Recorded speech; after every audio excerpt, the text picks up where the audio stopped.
ये देखते हैं क्या मैम बात करती हैं। जी मैम, आपके क्या तासुरात हैं हुकूमत के बारे में? आपके क्या तासुरात हैं, क्या आप हुकूमत से मुतालबा करते हैं कि क्या आगे का लाहेअमल होगा आपका?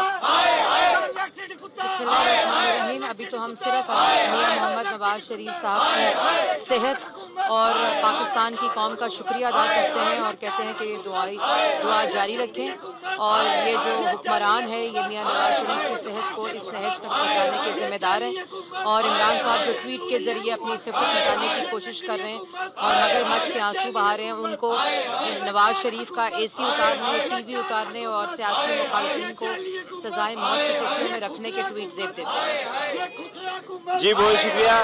देखिए मरीम मजहूर साहब से हम बात कर रहे थे, उनके